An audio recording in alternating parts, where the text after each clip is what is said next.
man who was just released from state prison last week describes his time there as a place full of drug trafficking and prostitution involving some of the guards. Fox 16's Tyler Thomason joining us with what else he had to say and how the Arkansas Department of Correction is responding. It's a story that's new at 9. Tyler.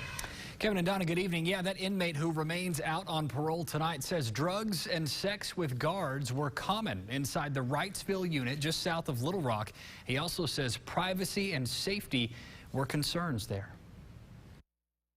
A man who was released on parole last week nervously recounts his time at the Wrightsville unit in South Pulaski County. I've never seen heroin in my whole life until I went to prison. He asked us to hide his identity for protection. I'm getting scared talking about it. He tells us he spent nearly a year here, a place where he says drug deals on cell blocks were almost as common as drug deals on some city blocks. It's not smuggled in the old-fashioned way like people think. The guards are bringing it in their lunch pails, hidden in sandwiches. The Arkansas Department of Corrections tells us so far this year, 9 officers have been fired for trafficking contraband. And over the last 6 months, the ADC has tallied 96 contraband drops at various facilities. And there are large quantities. The ADC tells us heroin is not common, and if its efforts succeed, K2 won't be either.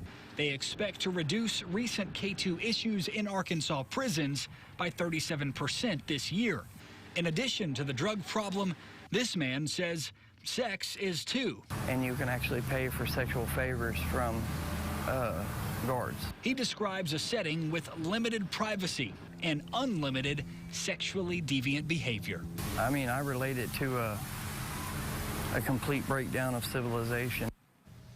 And that inmate we spoke to says he actually still has a family member in the Wrightsville unit and fears for that family member's safety and well-being as well. That's an interesting statement when you hear an inmate say, never seen heroin until I went to prison. Yeah, probably the most eye-opening remark you can I hear. would say so. So obviously sounds like they're trying to do things to combat the problem. What else in addition to what you just told us? Yeah, well, as you guys mentioned earlier, they had that session with the legislative subcommittee today, and the ADC said there have been several measures put in place before all those incidents at the Varner unit, such as signage, handouts, and videos educating some of the inmates about K2 and the dangers there. But a new thing announced today is that there's going to be a critical incident review stemming from the incidents at the Varner unit, and basically that's going to be a renewed focus on the department's emergency preparedness procedures just at Varner. So it looks like they're going to basically handle all the situations that have been going on at Varner right now.